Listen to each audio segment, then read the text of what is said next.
আসসালামু আলাইকুম। আজকের অনলাইন ক্লাসে সবাইকে স্বাগতম। আমি রাশেদুল ইসলাম, প্রভাষক হিসাব বিজ্ঞান বিভাগ, পাঁচরুখি বেগম আনোয়ারা ডিগ্রি কলেজ, ২৮০০ নারায়ণগঞ্জ। আজকে আমরা যে অধ্যায়টা আলোচনা করব, একাদশ এবং দ্বাদশ শ্রেণীর প্রথম পত্র, উচ্চ মাধ্যমিক হিসাব বিজ্ঞান প্রথম পত্রের অষ্টম অধ্যায়, দৃশ্যমান ও অদৃশ্যমান সম্পদের হিসাব রক্ষণ, accounting for tangible and intangible assets, দৃশ্যমান ও অদৃশ্যমান সম্পদের হিসাব রক্ষণ। এই অধ্যায় শেষে আমরা অনেক কিছু শিখতে পারবো। এই অধ্যায়ের মধ্যে আমরা স্থায়ী সম্পদের ধারণা নিতে পারবো, স্থায়ী সম্পদের মূল্যায়ন সম্পর্কে জানতে পারবো, অবচয়ের প্রক্রিয়া, অবচয় কী, অবচয় সম্পর্কে জানতে পারবো, অবচয় নির্ধারণের পদ্ধতিগুলি জানতে পারবো, অবচয় হিসাবভুক্ত প্রক্রিয়া জানতে পারবো এবং স্থায়ী সম্পত্তির ক্রয় বিক্রয়ের ফলে মুনাফা এবং ক্ষতির পরিমাণ এবং প্রাকৃতিক সম্পদের হিসাবরক্ষণ প্রক্রিয়া বা অবলোকনের প্রক্রিয়া, এগুলি আমরা জানতে পারব। তাহলে প্রথমে আমাদের ধারণা নিতে হবে স্থায়ী সম্পদের ধারণা।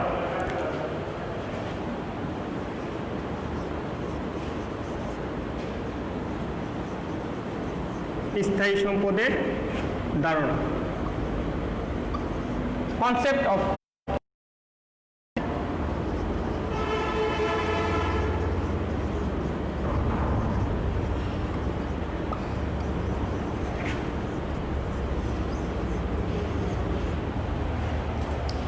একটা প্রতিষ্ঠানে বিভিন্ন ধরনের সম্পত্তি ব্যবহার হয়ে থাকে। সম্পত্তির স্থায়িত্ব অনুযায়ী সম্পদের মূল্যায়ন করা হয়ে থাকে। যেমন একটা সম্পত্তি যদি দীর্ঘমেয়াদের জন্য ব্যবহৃত হয়ে থাকে, অনেক দিনের জন্য, এক বছরের দীর্ঘ সময়ের জন্য প্রতিষ্ঠানের মুনাফা অর্জন কাজে এবং বিভিন্ন ধরনের কাজে ব্যবহৃত হয়ে থাকে, সেটাকে স্থায়ী সম্পদ বলা হবে। স্থায়ী সম্পদের দৃশ্যমানতার ভিত্তিতে, on the basis of visibility, there are two types, tangible and intangible. দৃশ্যমানতা এবং অদৃশ্যমানতার ভিত্তিতে স্থায়ী সম্পদকে দুইটি ভাগে ভাগ করা হয়েছে। একটা হচ্ছে দৃশ্যমান সম্পদ, একটা হচ্ছে অদৃশ্যমান সম্পদ।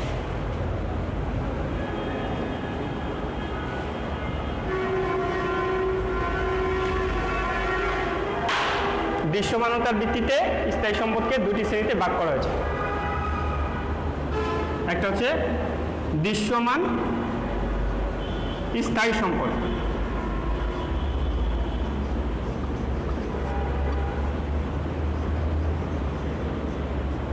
Tangible fixed assets.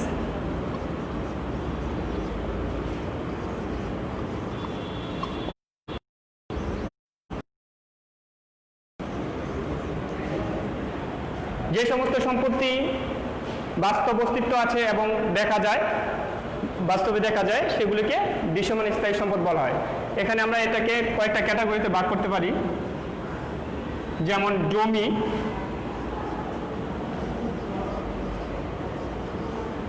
দালান কোঠা,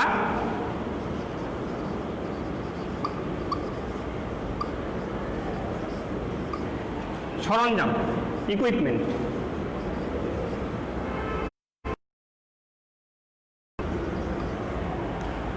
তাহলে দৃশ্যমান স্থায়ী, প্রথমে জমি হচ্ছে উৎপাদনের আদি উপাদান বা ল্যান্ড, যেটাকে বলা হয়। এরপর দালান কোঠা, অবকাঠামো, একটা প্রতিষ্ঠান পরিচালনা করার জন্য দালান কোঠার প্রয়োজন হয়, এটাও স্থায়ী সম্পদ। সরঞ্জাম, বিভিন্ন ধরনের আসবাবপত্র, যন্ত্রপাতি, অফিস সরঞ্জাম, এগুলি এই ক্যাটাগরির মধ্যে আসবে। তাহলে দৃশ্যমান স্থায়ী সম্পদ বা টেনজিবল ফিক্সড অ্যাসেট সম্পর্কে আমরা একটা ধারণা নিলাম। অদৃশ্যমান,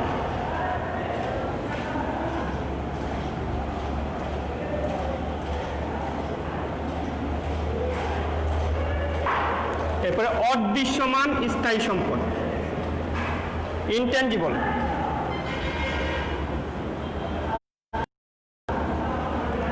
ইনটেনজিবল ফিক্সড অ্যাসেটের মধ্যে যে সমস্ত সম্পদের বাস্তব অস্তিত্ব নেই, ধরা ছোঁয়া যায় না, কিন্তু এর আর্থিক বা ফাইন্যান্সিয়াল ভ্যালু আছে, আর্থিক মূল্য আছে। যেমন সুনাম, ভূমি, ট্রেডমার্ক, কারিগরি জ্ঞান বা টেকনিক্যাল নলেজ, এগুলি হচ্ছে ইনটেনজিবল ফিক্সড অ্যাসেটসের অন্তর্ভুক্ত। এগুলিকে আমরা একটু ছকে দেখাতে পারি।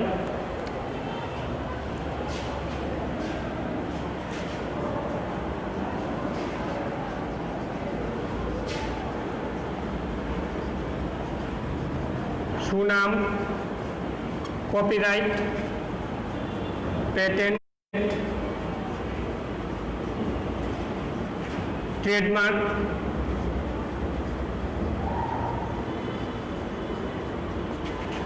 জ্ঞান বা নলেজ।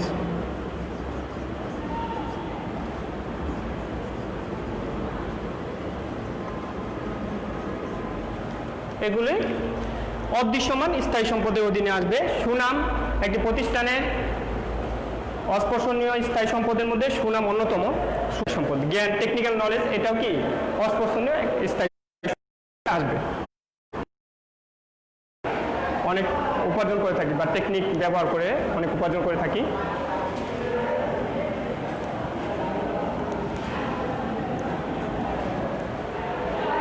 এখন আমরা দৃশ্যমান স্থায়ী সম্পত্তির মূল্যায়ন, ভ্যালুয়েশন অফ ফিক্সড অ্যাসেটস।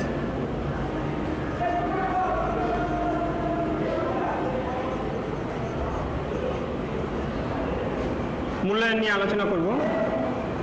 স্থায়ী সম্পদ, ভ্যালুয়েশন অফ ফিক্সড অ্যাসেটস।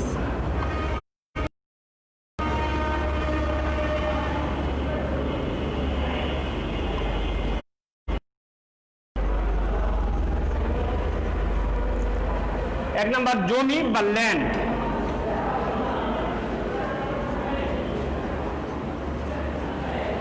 জমির ক্ষেত্রে এখানে আমরা জানি হিসাব বিজ্ঞানের ক্রয়মূল্য নীতি অনুযায়ী বা হিস্টোরিক্যাল কস্ট প্রিন্সিপাল অনুযায়ী একটা স্থায়ী সম্পত্তি ক্রয় মূল্যে বা অর্জন মূল্যে বা ব্যয় মূল্যে হিসাবে লিপিবদ্ধ করা হয়। তাহলে সম্পত্তি, জমি যদি আমরা ব্যয় মূল্য বা ক্রয় মূল্য বের করতে যাই, তাহলে আমাদের এখানে জমির ক্রয় মূল্য আসবে, তারপরে জমির রেজিস্ট্রেশন বা নিবন্ধন খরচ আসবে, তারপরে উকিলের ফিস বা অ্যাডভাইজার, লিগ্যাল অ্যাডভাইজারের ফিস, এগুলি কি এই জমির ক্রয়মূল্য অর্জনের সময় বা ক্রয়মূল্য নির্ণয়ের সময় লিপিবদ্ধ হবে। 2 নাম্বার দালান কোঠা, বিল্ডিং।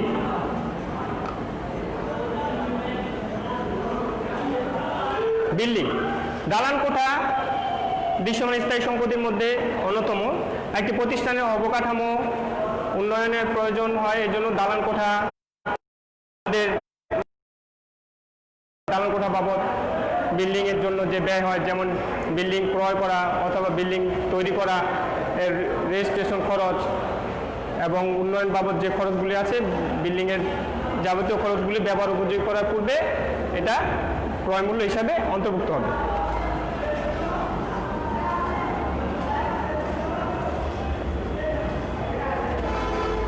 তিন নম্বরে আসবে ইকুইপমেন্ট বা সরঞ্জাম। সরঞ্জামের মূল্যায়নের ক্ষেত্রে ব্যবহার উপযোগী করার পূর্বে পর্যন্ত যত খরচ হয় এগুলি স্থায়ী সম্পত্তির মূল্যের মধ্যে যোগ করতে হবে, ক্রয় মূল্য হিসাবে ধরতে হবে। যেমন একটি যন্ত্রপাতি ক্রয় করা হলো, এর সংস্থাপন ব্যয়, আমদানি শুল্ক, পরিবহন খরচ, এগুলি সমস্ত কিছুই যোগ হয়ে কি স্থায়ী সম্পত্তির ক্রয় মূল্য বের করা হবে। সরঞ্জাম যেমন আসবাবপত্র, তারপরে হচ্ছে অফিস সরঞ্জাম, এরপরে রেফ্রিজারেটর, এগুলি যেগুলি সরঞ্জাম আছে, মেশিন, এগুলি সরঞ্জামের অধীনে আসবে। এখন আমরা শিখব অবচয় কি বা অবচয়ের ধারণা। অবচয়, ডেপ্রিসিয়েশন।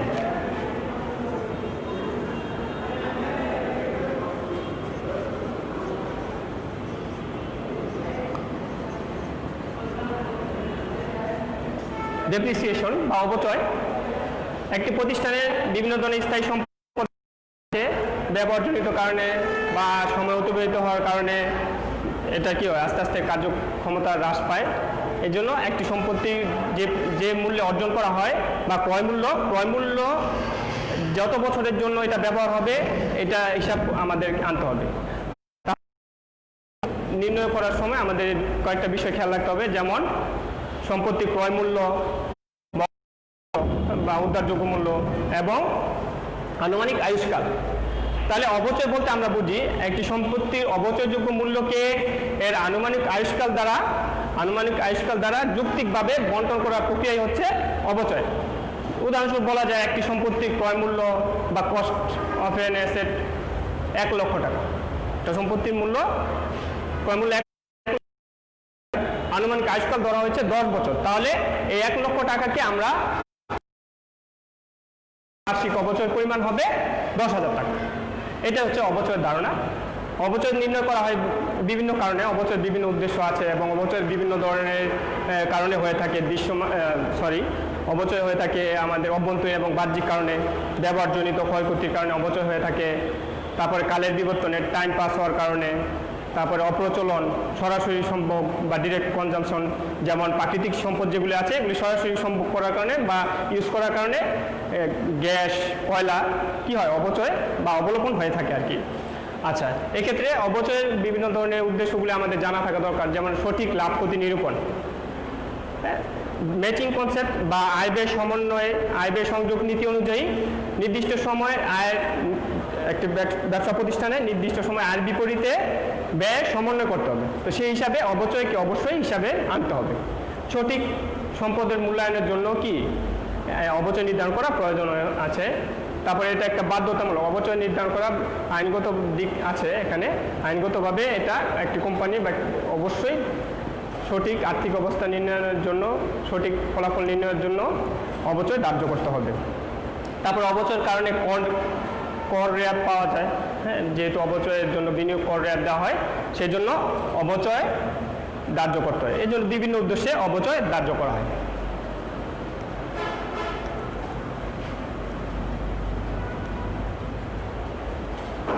এখন আমরা শিখব কনসিডারেবল ফ্যাক্টরস, মানে যেগুলি কনসিডার করা হয়, বিবেচনায় আনা হয় অবচয় নির্ণয়ের সময়।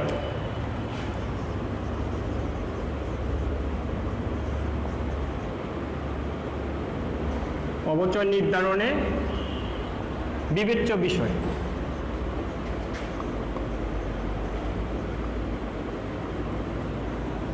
অবচয় নির্ধারণের সময় আমাদের 3টি বিষয় বিশেষ খেয়াল রাখতে হবে, 3টি প্রয়োজনীয় গুরুত্বপূর্ণ বিষয়। 1 নম্বর হচ্ছে ক্রয় মূল্য, cost price.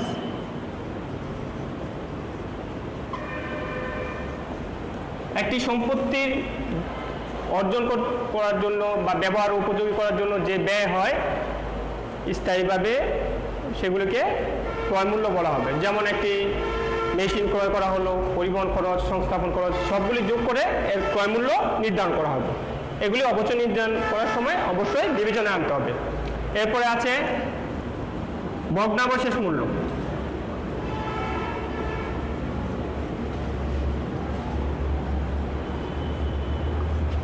Scrap value.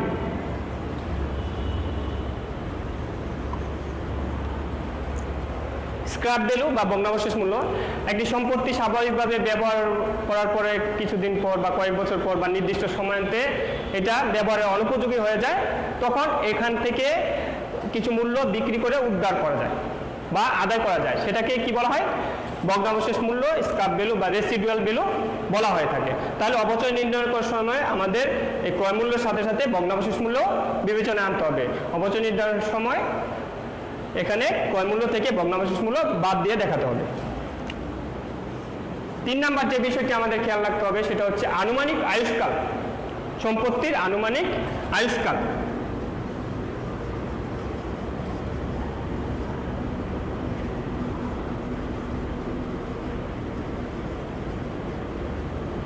আয়ুষ্কাল, estimated life.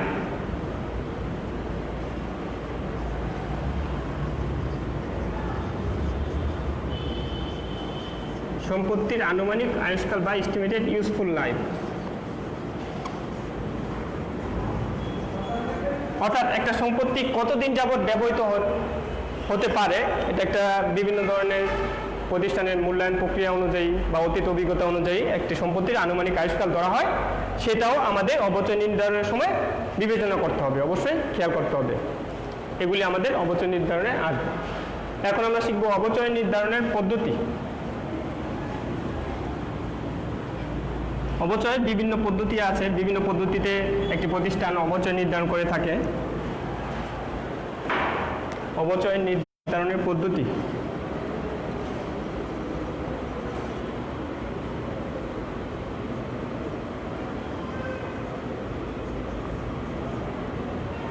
অবচয় নির্ধারণের বিভিন্ন পদ্ধতি রয়েছে। এর মধ্যে 1 নম্বরে আসবে সরল রৈখিক পদ্ধতি বা স্থির কিস্তি পদ্ধতি।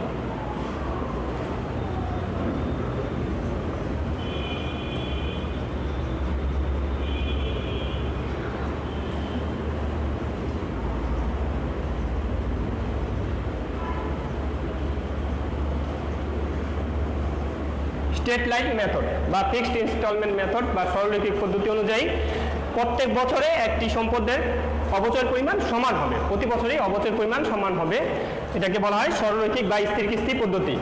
2 নাম্বার হচ্ছে ক্রমহ্রাসমান জের পদ্ধতি। ক্রমহ্রাসমান জের পদ্ধতি বা রিডিউসিং ব্যালেন্স মেথড।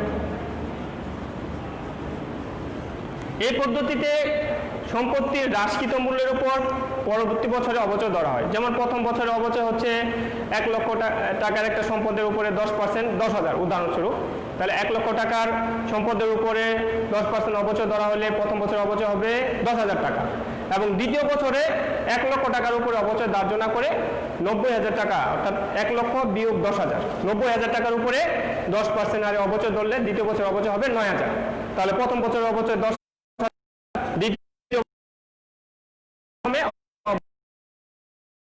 এটাকে বলা হয় ব্যালেন্স মেথড। আবার এখানে আরেকটা পদ্ধতি আছে দ্বৈত ক্রমহ্রাসমান জের পদ্ধতি, ডাবল রিডিউসিং বা ডিক্লাইনিং ব্যালেন্স মেথড। 3 নাম্বার হচ্ছে উৎপাদন একক পদ্ধতি। উৎপাদন একক পদ্ধতি বা প্রোডাকশন ইউনিট মেথড। একটা মেশিন তার সারা জীবনে বা আনুমানিক যে আয়ুষ্কাল ধরা হয় এর মধ্যে কত পরিমাণ একক উৎপাদন করবে, এটা এখানে একটা প্রতিষ্ঠানের ব্যবহৃত মেশিন যদি 1 লক্ষ একক উৎপাদন করে আর এটার মূল্য যদি হয় 1 লক্ষ টাকা, তাহলে 1 এককের অবচয় হচ্ছে বা সিঙ্গেল ইউনিটের অবচয় হচ্ছে 1 টাকা। তাহলে এক্ষেত্রে যদি প্রথম বছরে সে 10,000 একক পণ্য উৎপাদন করা হয়, তাহলে প্রথম বছর অবচয় হবে 10,000 একক গুণ 1 টাকা, তাহলে 10,000 টাকা হচ্ছে প্রথম বছরের অবচয়। এভাবে দ্বিতীয় বছর যদি করে 5,000, তাহলে এখানে 10 বছরের যে সমষ্টি আছে এখানে সূত্রের মাধ্যমে n × n + 1/2 এভাবে করে বের করে। বিস্তারিত আলোচনা হয়তো আমাদের পর্যায়ক্রমে আমাদের যখন ধারাবাহিকভাবে ক্লাস করব বিভিন্ন পদ্ধতিগুলি আসবে। এছাড়া অন্যান্য পদ্ধতি আছে, অন্যান্য পদ্ধতি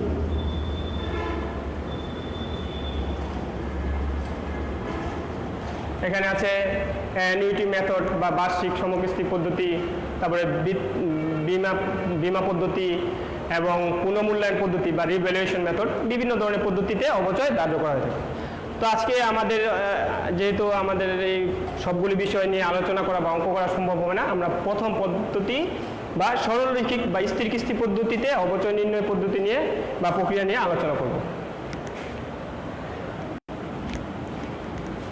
সরলরৈখিক আমরা আগে শিখেছি, যেহেতু অবচয় নির্ণয়ের সময় আমাদের কিছু বিবেচ্য বিষয় আছে, সম্পত্তির ক্রয় মূল্য, আনুমানিক আয় এবং ভগ্নাবশেষ মূল্য বা উদ্ধারযোগ্য মূল্য। এক্ষেত্রে আমাদের সরলরৈখিক বা স্থির কিস্তি পদ্ধতিতে আমাদের একটা সূত্র ব্যবহার করে অঙ্ক অবচয় নির্ণয় করতে হবে। স্থির কিস্তি পদ্ধতিতে বার্ষিক অবচয় নির্ণয়।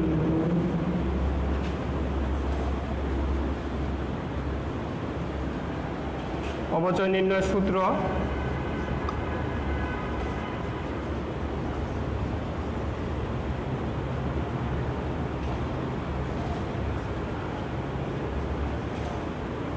সম্পত্তির ক্রয় মূল্য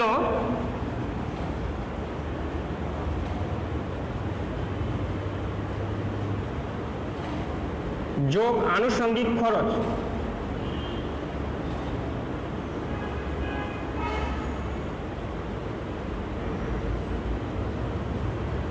বিয়োগ ভগ্নাবশেষ মূল্য।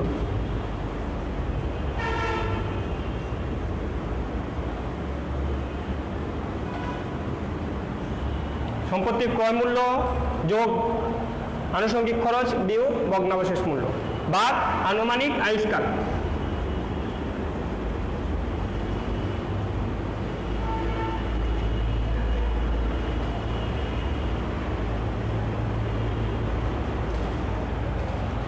এটা হচ্ছে সরলরৈখিক পদ্ধতিতে বার্ষিক অবচয় নির্ণয় সূত্র। এবং যদি এখানে একটা পার্সেন্ট দেওয়া থাকে, যেমন বার্ষিক 10% হারে অবচয় নির্ধারণ করা হয়, তাহলে আমাদের অবচয়যোগ্য মূল্যের উপরে 10% হারে অ্যাপ্লাই করতে হবে। অবচয়যোগ্য মূল্য কোনটা? সম্পত্তি ক্রয় মূল্য যোগ আনুষঙ্গিক খরচ বিয়োগ ভগ্নাবশেষ মূল্য। এটাকে বলা হয় কি?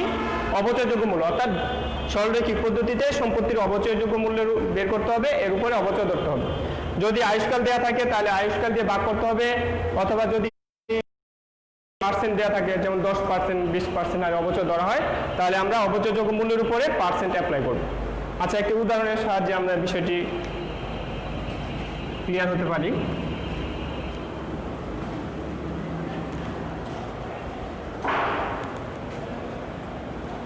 যেমন 2010 সালের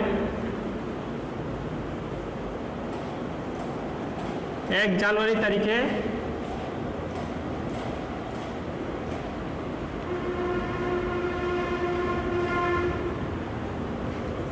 স্কয়ার কোম্পানি লিমিটেড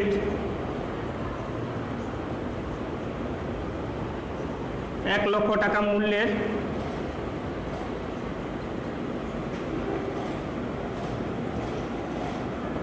একটি মেশিন ক্রয় করল।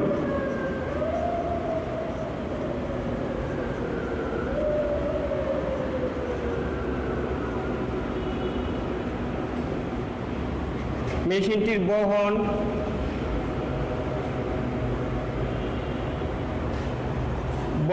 ও সংস্থাপন বাবদ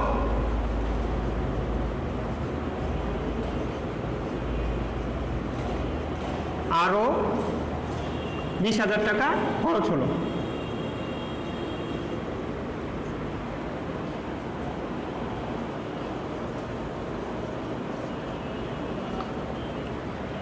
সালের 1 জানুয়ারি তারিখে স্কয়ার কোম্পানি লিমিটেড ₹1,00,000 টাকা মূল্যের একটি মেশিন ক্রয় করলো। মেশিনটির বহন ও সংস্থাপন বাবদ আরো 20,000 টাকা খরচ হলো। তাহলে এই ₹1,00,000 টাকার সাথে এই 20,000 টাকা সম্পত্তির ক্রয় মূল্য নির্ণয়ের সময় কি হবে? যোগ করতে হবে।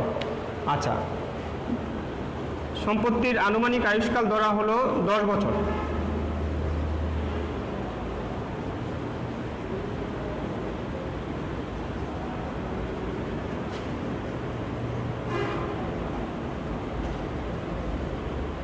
সম্পত্তির আনুমানিক আয়ুষ্কাল ধরা হলো 10 বছর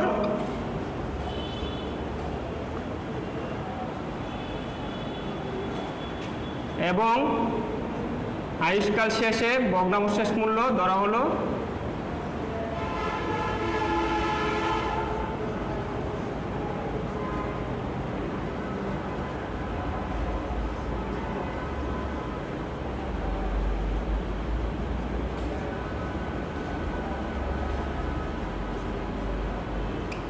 ₹10,000 টাকা।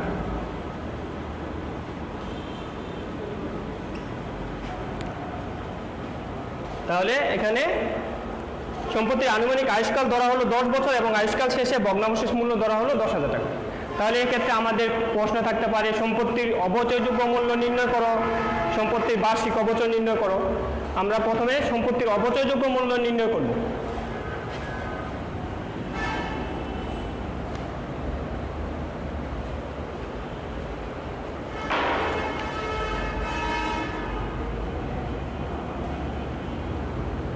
মেশিনটির অবচয়যোগ্য মূল্য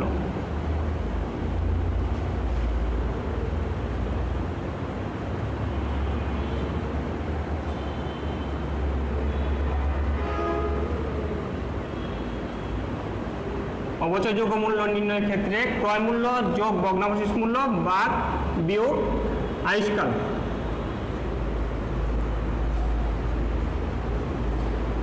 যোগ ভগ্নাবশেষ মূল্য, এখানে হবে ক্রয় মূল্য যোগ আনুষঙ্গিক খরচ হবে, ভগ্নাবশেষ মূল্য বিয়োগ করতে হবে।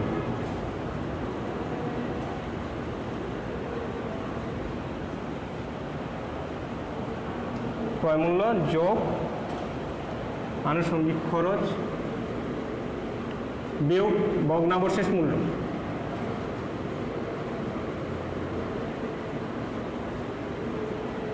তাহলে এখানে এই মেশিনটির ক্রয় মূল্য হচ্ছে 1,00,000 টাকা এবং বহন সংস্থাপন বাবদ আরো 20,000 টাকা। তাহলে 1 লক্ষ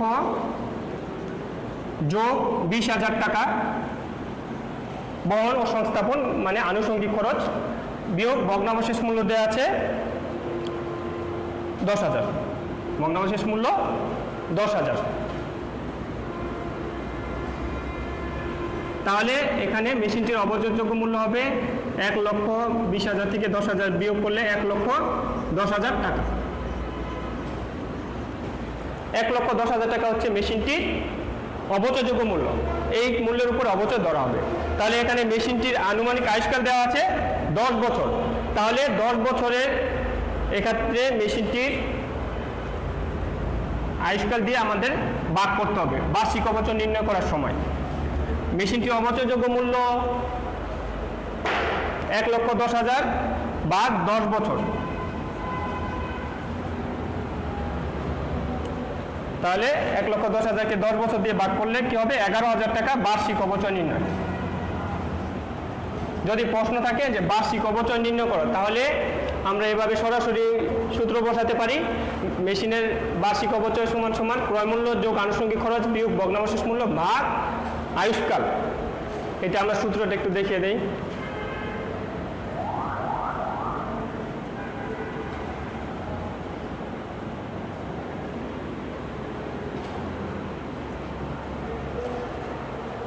মেশিনের বার্ষিক অবচয় নির্ণয়।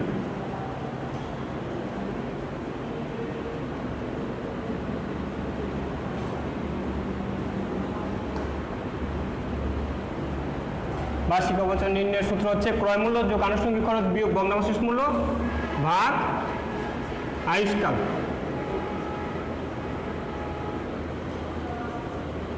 তাহলে সূত্রের মান আবার যদি প্রথম থেকে আমরা বসিয়ে দিই, অবচয়যোগ্য মূল্য ছিল 1,10,000, কিভাবে 1 লক্ষ যোগ 20,000 আনুষঙ্গিক খরচ বিয়োগ ভগ্নাবশেষ মূল্য 10,000।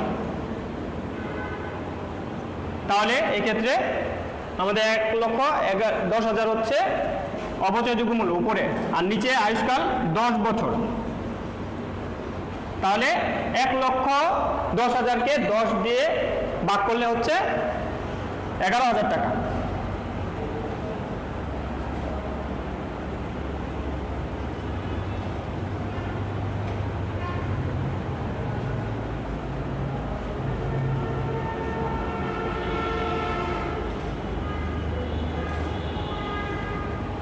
সমান সমান 11,000 টাকা।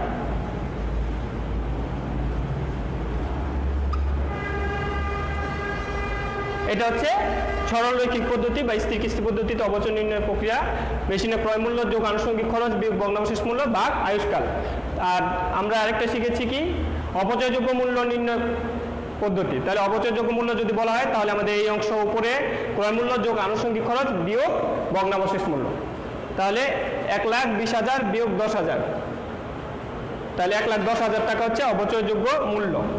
তাহলে অবচয়যোগ্য মূল্যকে আয়ুষ্কাল দিয়ে ভাগ করলে কি বার্ষিক অবচয় পাওয়া যায়। তাহলে 1,10,000 টাকা হচ্ছে অবচয়যোগ্য মূল্য, আর আয়ুষ্কাল 10 বছর, তাহলে বার্ষিক অবচয় হচ্ছে 11,000 টাকা। এভাবে সরলরৈখিক পদ্ধতিতে আমরা সম্পত্তি বার্ষিক অবচয় নির্ণয় করতে পারি, এবং প্রতি বছরই অবচয়ের হার কি হবে? সমান হবে। একটি সম্পত্তি যদি বছরের মাঝামাঝিতে ক্রয় করা হয়, তাহলে 6 মাসের অবচয় হবে। তারিখ অনুযায়ী আমাদের অবচয় নির্ধারণ করতে হবে। এটা হচ্ছে সরলরৈখিক পদ্ধতিতে অবচয় নির্ণয়ের পদ্ধতি। আর এখানে অবচয় হিসাবভুক্তকরণ প্রক্রিয়ার মধ্যে আমাদের জাবেদাগুলি আসবে। জাবেদা লিখন প্রশ্নে থাকতে পারে, প্রথম 3 বছরের জাবেদা লিখো অথবা 2 বছরের জাবেদা লিখো। আমরা জানি স্থায়ী সম্পত্তি ক্রয়ের ক্ষেত্রে জাবেদা দিতে হবে। সম্পত্তির মূল্য যেটা ক্রয় মূল্য, এটা ডেবিট হবে, আর নগদ বা ব্যাংক হিসাব কি হবে? ক্রেডিট। তাহলে এক্ষেত্রে যদি আমাদের এই উদাহরণের আলোকে আমরা একটা জাবেদা লিখি,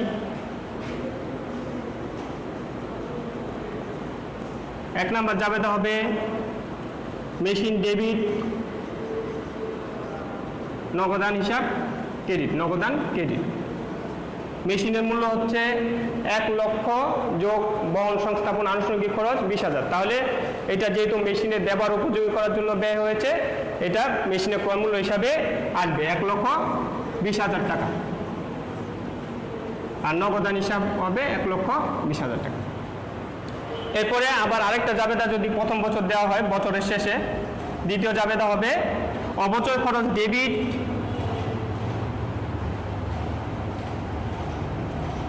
পুঞ্জীভূত অবচয় ক্রেডিট 11,000 টাকা। 11,000 টাকা। এভাবে আমরা অবচয়ের জাবেদা হিসাবভুক্ত করব। এরপরে এটাকে আয় বিবরণীতে স্থানান্তর করতে হবে। অবচয় যেহেতু একটি নামিক হিসাব, সেহেতু বছর শেষে এই হিসাবকে বন্ধ করতে হবে। 3 নাম্বার হবে আয় বিবরণী ডেবিট অবচয় খরচ ক্রেডিট।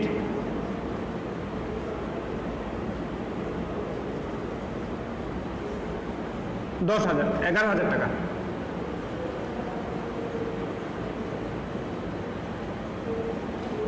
তাহলে অবচয় ব্যালেন্সটা কি নিঃশেষ হয়ে যাবে।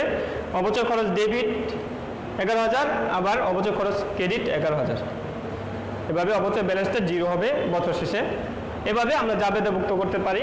এবং যদি আরও একাধিক বছরের জন্য আমাদের জাবেদাভুক্ত করতে বলা হয়, তাহলে আমরা নতুন মেশিন বা নতুন সম্পদ ক্রয় করলে ওটার জাবেদা দিব, পাশাপাশি 2টি মেশিনের অবচয় বছর শেষে অবচয়ের জাবেদা দিতে হবে। এভাবে আমরা জাবেদাভুক্ত করি। এরপরে আমাদের প্রশ্নে আরও চাওয়া হতে পারে যে এই সম্পত্তির যেই মূল্যায়ন করা হয় বছর শেষে, যেমন আর্থিক বিবরণীতে প্রদর্শন করো, সম্পত্তির আর্থিক বিবরণীতে প্রদর্শন করার কথা বলা থাকতে পারে, যে সম্পত্তির মূল্যটা দেখাতে হবে, ভ্যালুটা দেখাতে হবে বছর শেষে। এবং আয় বিবরণীতে প্রদর্শন, এবং আয় বিবরণীতে কি অবচয়ের প্রদর্শন করার কথা বলা থাকতে পারে প্রশ্ন। যেমন অবচয়টা আয় বিবরণীতে কীভাবে দেখানো হয়, আয় বিবরণীতে আমরা অবচয়টাকে পরিচালন ব্যয়ের অধীনে দেখানো হয়। এভাবে প্রশ্ন থাকতে পারে। পর্যায়ক্রমে এগুলো আমাদের আলোচনা আসবে ইনশাল্লাহ।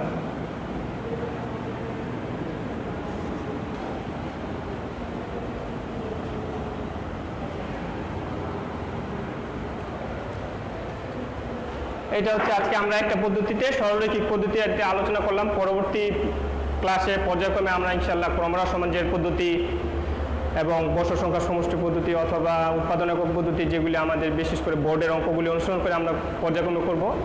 তো আজকে যে এই আলোচনাগুলি করা হলো মূলত আমাদের সম্পদের ধারণা, স্থায়ী সম্পত্তির মূল্যায়ন প্রক্রিয়া আলোচনা করা হয়েছে। এবং এর মধ্যে স্থায়ী সম্পদ 2টা ক্যাটাগরি করানো হয়েছে আমাদের দৃশ্যমানতা অনুযায়ী। দৃশ্যমান স্থায়ী সম্পদ, অদৃশ্যমান স্থায়ী সম্পদ। দৃশ্যমান স্থায়ী সম্পদের মধ্যে জমি, দালান কোঠা, সরঞ্জাম ইত্যাদি, এবং অদৃশ্যমান স্থায়ী সম্পদের মধ্যে সুনাম, পেটেন্ট, কপিরাইট, ট্রেডমার্ক, নলেজ এগুলি আসবে। এবং স্থায়ী সম্পত্তির মূল্যায়ন প্রক্রিয়া আলোচনা করা হয়েছে, অবচয় বিষয়টা নিয়ে আলোচনা করা হয়েছে। এগুলি তোমাদের সুবিধা হবে যদি তোমরা বই থেকে এগুলো একটু রিভিশন দিয়ে নাও, যেহেতু আমাদের পর্যায়ক্রমে অনলাইন লাইভ ক্লাস হচ্ছে। এবং পরবর্তীতে তোমরা যদি আমাদের সাথে যোগাযোগ করো, তাহলে আমরা বিভিন্ন ধরনের প্রশ্নের সমাধান দিতে পারবো ইনশাল্লাহ। এবং পরবর্তী ক্লাসেও আমরা ধারাবাহিকভাবে এগুলি আলোচনা চালিয়ে যাব। অন্যান্য অবচয় দাহ্যের পদ্ধতি সম্পর্কে এবং হিসাবভুক্তকরণ প্রক্রিয়া কীভাবে হিসাবে লেখা হবে, এই বিষয়গুলি আমাদের পর্যায়ক্রমে ইনশাল্লাহ আল্লাহ যদি আমাদের বাঁচিয়ে রাখি আমরা আলোচনা করার চেষ্টা করব। তোমাদের প্রতি আন্তরিকভাবে আমাদের যেই রিকোয়েস্ট থাকবে, তোমরা এগুলোই বাসায় প্র্যাকটিস করবে, এই থিওরিগুলি বাসায় পড়বে প্রশ্নগুলি। এবং এই যে পদ্ধতিতে অবচয়ের নির্ণয়ের আলোচনা করা হলো, সরলরৈখিক পদ্ধতিতে পর্যাপ্ত উদাহরণ দেওয়া আছে আমরা যে বইতে পড়িয়েছিলাম। যেহেতু এটা 4র্থ সেমিস্টারের সিলেবাস, এই জন্য তোমাদেরকে এই চ্যাপ্টারগুলো আমাদের ক্লাস অনুযায়ী আস্তে আস্তে শেষ করতে হবে। সবাইকে ধন্যবাদ জানিয়ে আজকে আমার ক্লাস শেষ করছি। আসসালামু আলাইকুম।